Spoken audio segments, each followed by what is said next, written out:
Salut à tous la team OL, Thomas M. Show pour OL Fan TV. Très heureux de vous retrouver en ce lundi 11 novembre, férié, en tout cas pour beaucoup, mais je sais qu'il y en a qui travaillent. Moi j'ai la chance aujourd'hui de ne pas travailler, de profiter de ce jour férié. Regardez où je me trouve, vous avez eu l'occasion d'avoir déjà un débrief dans ces conditions. Je suis pas loin de chez moi, à la Croix-Rousse, avec un très beau panorama. Derrière, vous avez Fourvière, puis vous avez toute la ville de Lyon, la Part-Dieu derrière. C'est très beau, c'est un très beau point de vue. C'est à l'arrêt Rouville, on est place Rouville, à la Croix-Rousse, dans le premier arrondissement de Lyon. Les Gones, 11 novembre aujourd'hui, petit bleuet de France. Je remercie très chaleureusement Merluche69, mon fidèle acolyte, fidèle suiveur de cette chaîne aussi, mais ami, de m'avoir prêté ce bleuet de France en ce jour du 11 novembre 2019, les Gones. L'armistice qui a été signé à la fin de la Première Guerre mondiale en 1918, qui a mis fin au combat et surtout qui a donné la victoire aux Alliés contre l'Allemagne.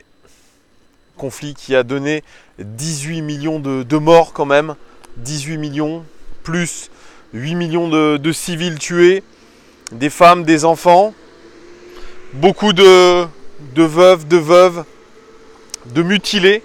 Voilà, c'est en souvenir à tous ces gens, un souvenir aussi à tous ces anciens combattants. C'est pour ça que ce signe, le bleuet de France, est très important. C'est un peu comme les coquelicots en Angleterre. C'est un symbole. Pourquoi ce symbole? Parce que pendant que les obus tombaient, eh bien, il y avait toujours des bleuets qui continuaient à pousser et des coquelicots. C'est pour ça qu'on a gardé ce symbole, vraiment en hommage à tous ceux qui sont morts pour la France. Voilà, tous nos anciens combattants, c'est important de l'avoir, le bleuet de France. Et pour ceux qui pourront participer aux cérémonies, eh bien, j'espère que vous pourrez profiter et rendre hommage à toutes les victimes, à tous ceux qui ont fait la France.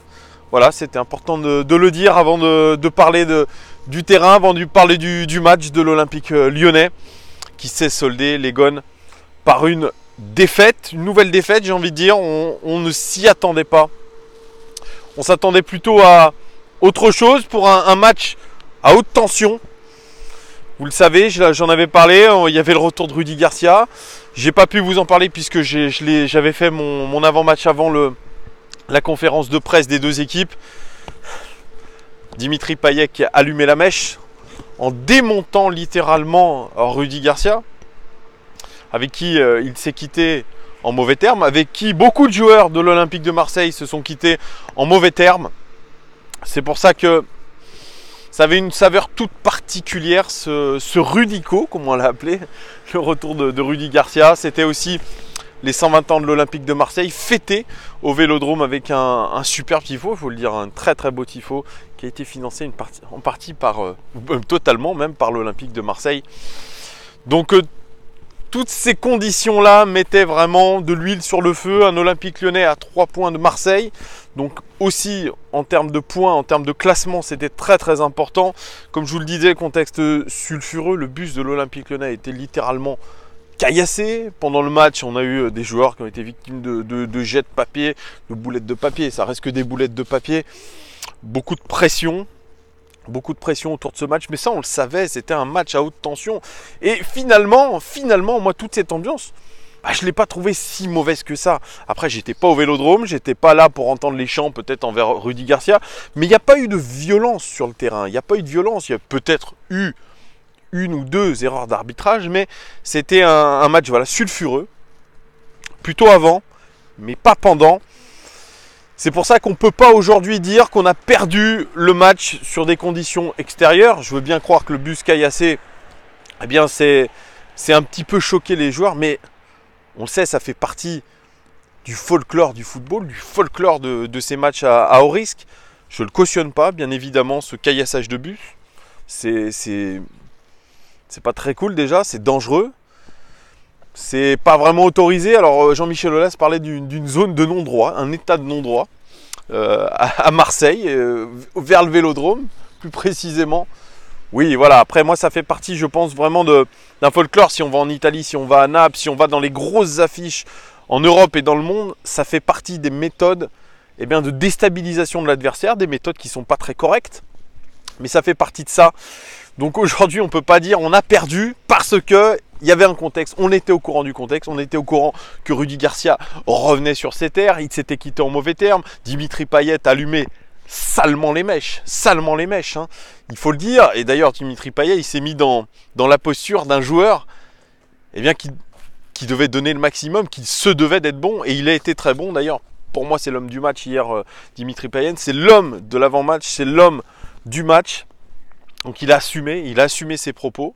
Parce que quand vous parlez comme ça de votre ancien coach, quand vous allumez comme ça, vous volontairement vous mettez de l'huile sur le feu. Peut-être qu'il a eu des consignes de la part de sa présidence, comme ça, de mettre un petit peu la pression sur les Lyonnais. C'était un moyen de pression. En tout cas, il l'a très très bien assumé. L'Olympique de Marseille, dans le jeu, l'a très bien assumé, puisque, on va pas se mentir, ils nous ont dominés. Moi, j'ai vu un Olympique de Marseille séduisant par rapport à un Olympique lyonnais dans la réaction et puis dans la timidité. Et puis, un Olympique lyonnais retombé dans ses travers. D'ailleurs, Juninho le disait en conférence de presse d'après-match.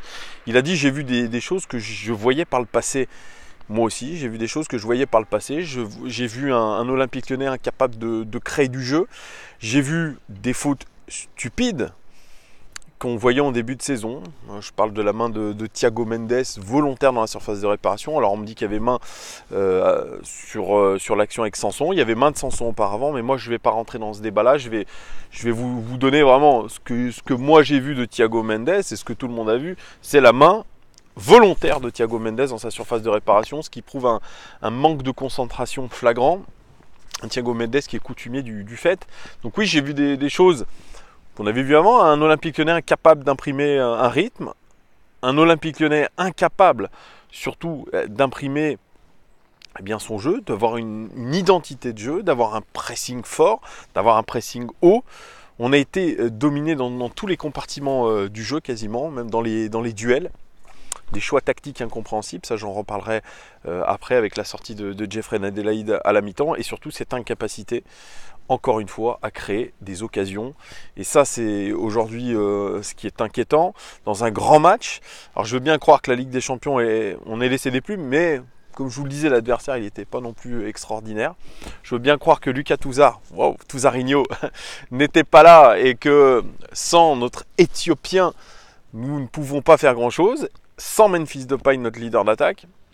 Mais pour moi, c'est beaucoup d'excuses trouvées aussi par Rudy Garcia. Tiens, il sort la boîte à excuses, celle qui sortait du côté de l'Olympique de Marseille, celle que Genesio sortait quand il était à l'Olympique lyonnais, la boîte à excuses, on a une équipe jeune, etc. On va devoir revoir le match, la vidéo va être intéressante. Oui, très bien, très bien. Quand tu as dit ça, tu n'as rien dit. En tout cas, moi, j'ai pas vu un Olympique lyonnais à la hauteur de l'événement. Ça m'a rappelé un match contre Saint-Étienne, le derby, où on n'a pas mis l'intensité, on n'a pas mis les ingrédients nécessaires. Si je peux faire un petit peu dans les éléments de langage footballistique, on n'a pas mis les ingrédients nécessaires pour gagner ce match. Marseille a pris ce match au sérieux. Marseille ne joue qu'un match par semaine aussi. Attention, au niveau de la fraîcheur, ça joue. Voilà, moi j'ai trouvé un Olympique lyonnais apathique, incapable une nouvelle fois de garder de la constance dans son jeu. Et je vais parler après individuellement des joueurs, mais c'est la même chose. Beaucoup de défaillances individuelles, d'inconstance. C'est marquant, ça restera imprimé, je pense, dans cet ADN de l'Olympique lyonnais, dans cette génération inconstante, tout à fait. Je suis déçu. Je suis très déçu. 10 tirs côté Olympique de Marseille, 11 tirs côté lyonnais, 4 cadrés des deux côtés. C'est très peu. Au niveau des passes réussies dans le dernier tiers, moi je trouve que c'est une statistique intéressante, les Gones, parce que ça montre vraiment notre capacité à être décisif dans les derniers mètres, à être surtout précis dans les derniers mètres du terrain, dans le dernier tiers, c'est-à-dire dans les 30 derniers mètres. C'est très intéressant 80 passes réussies dans le dernier tiers pour l'Olympique de Marseille. 61 passes réussies dans le dernier tiers pour l'Olympique Lyonnais. C'est très faible, très très faible. Je vous le disais, la moyenne quand vous dominez vraiment un match, c'est 110, 120 passes réussies dans le dernier tiers. Vraiment quand vous dominez le match. Mais alors là, 61 passes réussies dans le dernier tiers, c'est faiblard. Ça montre que vraiment on a eu de grosses difficultés à créer du danger. Et ça m'embête vraiment. 12 centres côté Marseille, 20 centres côté Olympique Lyonnais. Regardez l'intensité, la différence d'intensité entre les deux équipes. 44 tacles réussis pour les Marseillais qui ont gagné des duels, ça c'est vrai. 26 tacles réussis pour l'Olympique Lyonnais. Il y a quand même une sacrée différence. Donc là aussi ça me chagrine. Au niveau de la possession dans le camp adverse, ça j'aime bien. Le pourcentage de possession dans le camp adverse, 54% de possession dans le camp lyonnais pour l'Olympique de Marseille et 46% de possession pour les Lyonnais dans le camp de l'Olympique de Marseille. Là aussi on a été dominé. Une donnée encore plus criante pour moi, c'est les passes réussies dans la surface de réparation. 8 passes réussies dans la surface sur 17 pour l'Olympique de Marseille, ce qui est moyen mais correct, la moitié. Nous, c'est 4 passes réussies dans la surface de réparation sur 14. Et ce qui est édifiant, c'est la seule passe réussie dans la surface de réparation marseillaise pour les Lyonnais en seconde mi-temps a été réalisée à la 91e minute, les Gones. Ça aussi, c'est catastrophique. Au niveau des expected goals, les buts attendus dans ce match, eh bien Marseille, ils auraient dû marquer 1,16 buts, ils en ont marqué 2, par conséquent ils ont été légèrement en surperformance et nous on aurait dû en marquer 1,10, on en a marqué 1, on a été réaliste par rapport à la qualité de nos occasions, c'est-à-dire une qualité d'occasion très faible, puisque Dembélé quand il a marqué, il avait je crois 57% de chances de marquer. Nos statistiques, on n'avait pas perdu au Vélodrome depuis 2014, ça fait 5 ans les Gones, ça aussi c'est... ben voilà. Bon, c'est comme ça, mais en tout cas on est en train de perdre un petit peu de notre superbe. Déjà qu'on pensait qu'on était bien bas sous l'ère Genesio. Bien, force est de constater que de plus en plus, je me dis que Genesio, eh bien, il n'était pas très bon entraîneur. Mais en tout cas, il savait, lors des grands matchs, en tout cas, trouver la recette pour battre nos adversaires directs, que ce soit le PSG, que ce soit l'OM. Alors, on a eu des gros fails, mais bon, là, pour l'instant, voilà. Même si je trouvais qu'il y avait du mieux, hein, je ne vais pas jeter le bébé avec l'eau du bain, comme on dit. Il y avait du mieux, notamment contre Benfica. J'avais trouvé un petit peu du mieux dans l'état d'esprit, dans le jeu. Et bien là, on est vraiment retombé un petit peu dans nos travers. Et cette année, nos travers, ils sont abyssaux. Bref, statistiques individuelles et notes des joueurs. On commence avec Anto Lopez. Bien qui fait plutôt un bon match. Alors, on a eu une petite frayeur. Cette première minute de jeu, je crois, il fait une sortie où il ne se comprend pas, il connaît. Mais pour le reste du match, moi je l'ai trouvé très correct. Sur le penalty, il ne peut rien. Sur le deuxième but de Payet non plus, il ne peut pas grand chose, Anto Lopez, donc je ne vais pas le blâmer. Voilà, un match correct où il n'a pas eu non plus grand chose à faire, hein. On va pas se mentir. Je mets la note de 6 sur 10 à Anto Lopez. Denayer, Jason de son prénom, 54 passes réussies sur 62, c'est le record du match tout simplement. Eh bien, c'est la seule statistique dans les 5 meilleurs joueurs du match, toute compétition confondue. Ça fait peu, moi ça fait quelques matchs que je trouve que Jason Denayer a beaucoup de mal à être, à être dominateur dans sa surface de réparation, être dominateur dans la relance, à être dominateur aussi dans son positionnement. Moi je le trouve un peu aléatoire dans son positionnement de temps en temps, je sais pas, je le trouve pas concerné à 100%, je le trouve pas concentré, en tout cas je ne retrouve pas le Jason Denayer d'il y a quelques mois en arrière. Moi je le trouve pâteau. Je trouve que depuis qu'il s'est blessé, c'est-à-dire cet été même, pour tout vous dire, en fin de saison dernière, je le trouve moins comme avant. Alors de ce que j'ai entendu dire, il n'était pas au poids optimal, c'est-à-dire au niveau de la forme physique, il n'avait pas un poids correct. D'ailleurs, il est en ce moment en train de faire une petite cure d'amaigrissement qui a dû porter un petit peu ses fruits, mais moi je le trouve vraiment apathique. Déjà contre Benfica, je l'avais trouvé pas très serein. Là, pour l'instant, moi je trouve Jason Denayer qui ne progresse pas et il ne fait pas progresser ses coéquipiers. Et c'est là où, pareil, ça me chagrine un petit peu. Jason Denayer, je lui mets la note de 4 sur 10. Pour moi, c'est trop faible. Andersen, il y avait du mieux. Il y avait du mieux ces derniers temps. Et bien, moi, hier, je l'ai trouvé faible. Faible. En tout cas, pas au niveau, encore une nouvelle fois. Irrégulier.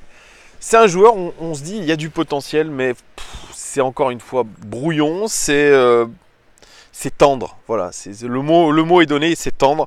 53 passes réussies sur 63 tentées, ce qui est correct. Une passe clé pour lui, record côté lyonnais dans ce match, et seulement 2 dégagements. Il a été pris de vitesse sur le deuxième but de Payet notamment. Il a souvent été pris dans le dos. Voilà, c'est un joueur aujourd'hui qui est le symbole, comme je vous l'ai dit, de l'inconstance. Voilà, inconstance individuelle. Et quand vous êtes inconstant individuellement, vous ne pouvez pas être constant collectivement, c'est sûr. Voilà, donc Andersen, il y avait du mieux, mais voilà, il retombe un petit peu dans les travers, dans ses travers individuels, incapable de prendre lui aussi la relance à son compte. Une belle ouverture quand même en première mi-temps où il a essayé de jouer vers l'avant. Mais ça, c'est ce que j'aimerais. J'aimerais qu'il joue un peu plus vers l'avant, qu'il prenne plus de risques à la relance. Et puis, voilà, qu'il soit concentré aussi. Son point fort, c'est pas la vitesse, mais voilà, il peut compenser son manque de vitesse par rapport à un placement voilà, plus réfléchi. Moi, je pense à Patrick Muller, qui faisait partie du Grand Olympique Lyonnais, des années 2000, du début des années 2000. Il était très très lent, mais alors il avait un placement exceptionnel. Quand il faisait la charnière centrale avec... Attendez, vous allez me... Est-ce qu'on va se retrouver? Alors, attendez. Oui, il avait... Hop, normalement, ça va se remettre. Voilà. Désolé les gones, le matos qui fait défaut. Oui, il était souvent associé à Edmilson ou à Claudio Cassapa, qui est entraîneur actuel des défenseurs. Eh bien là, il compensait vraiment ce manque de rapidité par un placement vraiment fantastique, l'ancien international suisse. Voilà, là, Andersen, bien pour l'instant, c'est... Voilà, moi je trouve qu'il y a un manque de personnalité de ce joueur. Ça se voit déjà sur son visage. Je suis désolé, je fais un délit de faciès, mais je le trouve trop gentil. Je sais pas, il a une tête de gentil, il a une tête de nounours. Voilà, moi je sens pas un défenseur rugueux, je sens pas un mec qui a envie de faire mal dans le bon sens du terme. Je sais pas, en tout cas j'ai été très déçu hier d'Andersen. Je lui mets lui aussi la note de 4 sur 10, c'est pas bon, c'est moins de la moyenne. Léo Dubois, une passe clé pour lui, record côté lyonnais dans ce match. Un centre réussi sur 6, ça recommence. Ça recommence, c'est une statistique encore une fois qui est...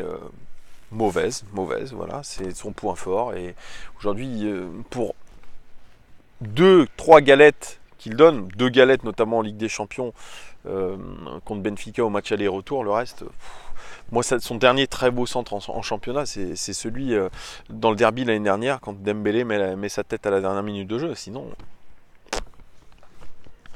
voilà, je ne sais pas ce qui se passe avec Léo Dubois, ça serait une bonne question à lui poser. Comment ça se fait qu'il est aussi peu précis dans les centres?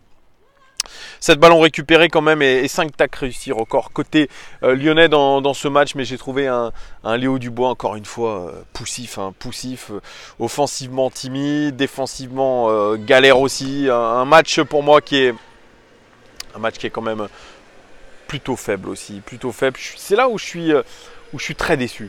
Où je suis très déçu un peu du rendement d'un joueur qui est international français, qui a été rappelé en équipe de France, qui sera en équipe de France pour les prochains matchs internationaux. Voilà, Léo Dubois, il y a un truc qui cloche aussi, la constance aussi, pour quelqu'un qui devrait être amené peut-être à prendre le brassard, c'est inconstant. C'est encore une fois inconstant. Moi, je ne l'ai pas trouvé fantastique et... Voilà, je suis peiné aussi de voir un Léo Dubois en difficulté, alors qu'il il y avait eu du mieux quand même contre Benfica. Là, c'est pareil. Inconstance individuelle marquée pour Léo Dubois, donc c'est pas satisfaisant. Je lui mets la note de 5 sur 10, la moyenne. Connaît une passe clé pour lui, record côté lyonnais dans ce match. 4 duels réussis sur 6, qui est plutôt pas mal. 9 ballons récupérés, record côté lyonnais dans ce match. Et 3 dégagements, record côté lyonnais dans ce match. Un match sérieux défensivement de la part de Koné, qui peine lui aussi à être intéressant offensivement. Mais déjà, s'il fait le job au niveau défensif, c'est plutôt pas mal. Donc moi je l'ai trouvé plus en vue en tout cas que Léo Dubois. Voilà, il a été, je dirais pas serein, parce qu'on va pas dire serein, mais en tout cas impliqué défensivement. Et c'est déjà bien, c'est déjà plutôt pas mal, déjà de penser à ce travail défensif avant de penser à l'offensif. Il a été là, hein, dans les stats, ça se voit aussi. Donc un Koné, voilà, concentré, et qui a gagné des duels, récupéré des ballons et dégagé. Ça aussi, c'est intéressant. Ça a été peut-être de la ligne défensive, celui qui a été le plus consistant. Je lui mets la note de 6 sur 10 à Koné. On passe à Thiago Mendes. Thiago Mendes qui a fait allez, on va dire 15 premières bonnes minutes. Voilà, si je veux, jusqu'à sa main en tout cas. Jusqu'à la main dans cette surface, une main incompréhensible. Ça, voilà. Qu'est-ce qui lui est passé par la tête? Je pense qu'il n'était pas concentré. Puis je pense qu'il a vu le ballon et puis il a fait un geste de la main assez naturel. Voilà. Bah oui, il y avait penalty. Voilà. Donc il nous a plombé le match en bonne partie parce que je suis d'accord avec Jean-Michel Aulas, c'est un tournant du match. Voilà. Donc quand vous prenez ce péno à ce moment-là du match, c'est tout de suite dans la réaction qu'il faut être. Enfin, ça plombe. Alors qu'il avait fait un bon début de match, Thiago Mendes, 50 passes réussies sur 62 de tentés, 2 interceptions, record côté lyonnais dans ce match. Et puis après, au fil des minutes, il s'est éteint. Voilà. Je pense que ça l'a franchement bouleversé émotionnellement. Il n'a pas pu re-rentrer dans le match. La seconde mi-temps, elle est tout à fait neutre. Elle est tout à fait neutre de la part de Thiago Mendes qui est coutumier du fait, comme je vous le disais en introduction. C'est la deuxième fois. Il a été exclu en début de saison, bêtement. Là, il fait une main bêtement qui nous coûte beaucoup. Alors que lui aussi est en progrès quand même sur ses derniers matchs. Beaucoup plus consistant, notamment contre le Benfica où il a fait une prestation de haute volée, mais pareil, inconstance individuelle, je vous l'ai dit, c'est le maître mot. Voilà, on fait un bon match et puis derrière on est absolument méconnaissable. Et c'est la réalité avec encore une fois Thiago Mendes. Il doit gagner en régularité, mais c'est toute cette équipe qui doit gagner en régularité. Mais j'ai l'impression de me répéter de match en match, d'année en année. Bon, ça fait pas longtemps que je suis sur cette chaîne quand même, mais l'année dernière je vous disais la même chose. Bon c'est voilà. Thiago Mendes c'est 3 sur 10, c'est tout. Voilà, pour moi c'est 3 sur 10. Oussem Aouar, c'est simple, j'ai aucune statistique, je rigole pas, hein, aucune statistique dans les 5 meilleurs joueurs du match, toute équipe confondue. 2 équipes confondues. Aouar, on a tous loué, j'ai loué son magnifique match contre Benfica, au four et au moulin. Pareil, ce que je demande de lui, c'est de la constance. Là, il n'y a pas de constance. Il a traversé ce match tel un fantôme et sur une belle action d'ailleurs individuelle où il accélère, double accélération comme il avait fait un peu contre Benfica, et bien il se blesse. Il se blesse. Ça aussi c'est quelque chose qui peut faire un petit peu débat. J'en avais parlé, l'arrivée de Paolo Rongoni. On sait que c'est un préparateur physique qui crée des blessures musculaires chez les joueurs. On a Depay qui a pété, on a Aouar qui a pété. Peut-être Traoré quand il est sorti. Ouais, ça sent pas bon. En tout cas, les joueurs là commencent à tirer un petit peu la langue niveau physique. Alors, est-ce que c'est dû à Paul Rongoni ou pas? Mais en tout cas, voilà. Mais Oussem Aouar, fantomatique, incapable de hausser son niveau de jeu. Capitaine d'hier soir quand même. Capitaine, moi, dans les moments un peu tendus, notamment quand Thiago Mendes a fait sa main. Moi, j'ai vu plus un Lopez aller voir Thiago Mendes qu'un Aouar. Voilà, moi, c'est ce que j'ai vu à la télé en tout cas. Mais j'ai pas senti un Oussem Aouar très très impliqué dans son rôle de capitanage. Je l'ai un petit peu observé. Je sais pas, lui aussi, pareil, il transpire pas la grosse personnalité sur le terrain. Ça, on va pas se mentir. Hein. Hier, c'était aux abonnés absents. Franchement, je suis très déçu, très très déçu une nouvelle fois de Oussem Aouar. Du talent, mais aucune régularité. Voilà, je sais même plus quoi vous dire, j'en bafouille tellement que je suis déçu d'Oussem Aouar. Je lui mets la note de 2 sur 10 à Oussem Aouar, c'est pas bon du tout. C'est une sale copie. Maxwell Cornet, oui, je vous ai pas dit la formation, c'est un 4-2-3-1. Bien sûr, c'était voilà avec un Jeffrey Nedalei en meneur de jeu. Maxwell Cornet qui était aligné côté droit, 2 centres réussis sur 3 pour lui. Correct, 3 attaques réussies, 2 interceptions. C'est le record côté lyonnais dans ce match. Un Maxwell Cornet qui a fait des efforts, mais pareil, au fil du match, eh bien, c'est un peu tombé. Et puis, il est retombé un petit peu dans l'anonymat au fil des minutes. il y avait une bonne relation entre Koné et lui en début de match. Et puis, dès qu'on a concédé le penalty, ça a commencé à devenir un peu plus compliqué pour lui. Il s'est investi défensivement. D'ailleurs, sur la position moyenne des joueurs, on voit qu'il est bas sur le terrain. Il est plutôt bas. Ça se voit sur les 3 tacles réussis et les 2 interceptions. Il a fait plutôt un job défensif qu'offensif. Voilà, Maxwell Cornet, que j'ai pas trouvé tranchant. Je lui mets la note de 5 sur 10, allez, la moyenne quand même. Bertrand Traoré, le joueur le plus technique de Lyon, l'un des meilleurs joueurs de Lyon selon Rudy Garcia. 2 centres réussis sur 4 records côté lyonnais dans ce match. Une passe décisive, magnifique passe décisive d'ailleurs pour Moussa Dembélé. 3 duels réussis sur 4, c'est plutôt pas mal. 3 tacles réussis et 2 interceptions. Record côté lyonnais dans ce match. Contrairement à beaucoup, parce que j'ai vu un petit peu ce qui se disait, moi j'ai trouvé le match de Bertrand Traoré loin d'être mauvais. Comme vous pouvez le voir dans les statistiques, il a participé beaucoup au travail défensif. Il a gagné des duels. Intéressant ça aussi. Il a eu une véritable bonne capacité de dribble. Je pense ce dribble chaloupé face à Jordan Amavi, où après il tente une frappe. Eh bien, il y a eu un bon retour de Boubacar Kamara. Mais un Bertrand Traoré que j'ai trouvé beaucoup plus consistant qu'il y a quelques semaines. C'est vrai que je pense qu'il y a eu un petit déclic chez lui.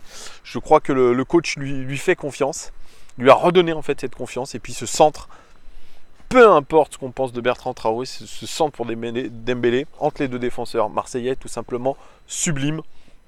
Donc Bertrand Traoré, eh bien moi je trouve que franchement il a fait un match plutôt correct jusqu'à sa sortie. Vraiment, voilà, il n'a pas été ridicule en tout cas. Moi je l'ai trouvé très intéressant dans ce qu'il a fait. Je lui mets la note encourageante de 7 sur 10. Dites-moi si vous êtes d'accord avec moi. En tout cas moi je ne l'ai pas trouvé si mauvais que ça. Jeffrey Adelaide, il fait une bonne première mi-temps. Hein. Et pourtant, il avait au marquage, il avait un sacré concurrent qui lui faisait pratiquement un marquage individuel. C'est Boubacar Kamara, pardon. Je vais dire Fofana, pardon. C'est Boubacar Kamara et pourtant ils s'en tirent très bien. Moi, je l'ai vu seul joueur capable de dynamiter un petit peu cette équipe marseillaise, d'aller de l'avant. Il était très nerveux, mais en tout cas, il avait envie. Moi, j'ai trouvé dans son comportement l'envie d'aller faire mal à l'adversaire et de faire preuve de personnalité. D'ailleurs, il a qu'une seule stat, mais elle est édifiante. 7 duels réussis sur 7, c'est le record du match, tout simplement. Il a gagné pratiquement tous ses duels et pour ça, je lui tire mon chapeau et je tire pas mon chapeau à Rudy Garcia qui l'a sorti. C'est n'importe quoi. D'ailleurs, c'est le karma qui l'a touché. Il a sorti Jeffrey Adelaide à la mi-temps. Et bien, Oussem Aouar, qui est le seul créatif de l'équipe, s'est blessé. Et bien voilà, c'est un retour de bâton pour Rudy Garcia. Il a voulu mettre plus de consistance au milieu de terrain pour profiter de la supériorité numérique notamment. Non, ça c'était avant, c'était à la mi-temps. Il n'y avait pas de carton rouge parce qu'Alvaro González a été exclu. Mais en tout cas, on pouvait profiter de cette supériorité numérique avec plus de consistance au milieu de terrain. Bien, ça a fait pchit, ça a fait pchit les gones. Voilà, moi je lui mets quand même la note de 8 sur 10. Allez hop, pied de nez. 8 sur 10 à Jeffrey Adelaide qui sort vraiment de manière incompréhensible. Mais bon, voilà, ça c'est du Garcia. La rentrée de Ryan Cherki, j'aimerais en parler. Bien, Ryan Cherki, quand il est rentré, il a fait preuve de personnalité. Alors, il n'a pas tout réussi, bien sûr, Ryan Cherki, mais à 17 ans, être capable de rentrer un petit peu sans pression dans un match aussi sulfuré, je trouve que c'est faire preuve déjà de caractère, c'est faire preuve vraiment de personnalité. J'ai bien aimé 5 duels réussis sur 7, c'est très très bien, et 5 fautes subies, record du match. Il a été intéressant, Ryan Cherki, je crois qu'il y a un vrai talent chez lui. Et surtout la volonté lui aussi de devenir grand. Et il n'a pas le choix, s'il veut devenir grand, il a 17 ans, peu importe l'âge, c'est comme Kylian Mbappé, il faut ne pas se poser de questions, jouer son jeu. Et c'est ce qu'il a fait, je trouve que la rentrée était plutôt vraiment positive pour Ryan Cherki, c'est prometteur. Voilà, c'est un joueur qui, je pense, va rentrer très rapidement dans la rotation et qui sera, je pense, peut-être dans la deuxième partie de saison, un élément important à 17 ans. Rendez-vous compte, à 17 ans. Ne le grillons pas, mais en tout cas, il est en tout cas bien parti selon moi pour faire de belles choses à l'Olympique Lyonnais. Gianluca, bon, il est rentré. Bon, je vais peut-être pas en parler. Voilà. L'apporter de la consistance, oui et non. Moi, je l'ai trouvé neutre pour un joueur qui adore se projeter vers l'avant, qui est le Pogba brésilien. Moi, je ne l'ai pas trouvé extraordinaire, loin de là. Et puis Martin Terrier qui est dans la NAS depuis très longtemps. Martin Terrier, à part avoir raté une occasion quasiment immanquable dans les dernières minutes de jeu, eh bien, voilà, je ne l'ai pas trouvé incroyable à sa rentrée. Martin Terrier, il a la tête dans le seau et ça fait un moment qu'il a la tête dans le seau. Lui qu'on appelait le chirurgien. Mais il est loin le temps où on l'appelait le chirurgien. Voilà, c'est ça aussi l'inconstance, c'est ça aussi les aléas du football, les gones. Je crois avoir fait un débrief de 30 minutes, les gones, je suis un peu long, désolé. Voilà, merci de m'avoir suivi. Dites-moi, vous, ce que vous avez pensé de ce match, de cet Olympico, de ce Rudico, qui vous avez trouvé bon, qui vous avez trouvé pas bon, quel est votre coup de gueule, votre coup de cœur si vous en avez un. Dites-moi tout en commentaire. Je pense avoir été assez complet. Je vous remercie beaucoup pour les 5000 abonnés. Vraiment, ça me fait chaud au cœur. J'aurai l'occasion de faire une vidéo pour ça. J'essaie de vous concocter une surprise. Elle est difficile cette surprise, mais j'essaie quand même de vous la concocter. Vraiment, je m'y attelle en tout cas. Mais merci beaucoup de votre soutien. Merci de votre soutien infaillible, de vos abonnements, de vos likes, vos super messages. Vraiment, ça me fait très chaud au cœur, les gones. Merci beaucoup de tout ce que vous m'apportez. Je continuerai à vous transmettre cette passion, à échanger avec vous. C'est comme un forum un petit peu ma page. C'est ça qui est bon. Vraiment, merci beaucoup à vous pour ceux qui viennent d'arriver. Oh là là, on est en train de tout perdre. Je vous dis à très vite les gones. On se retrouve très vite. Ciao.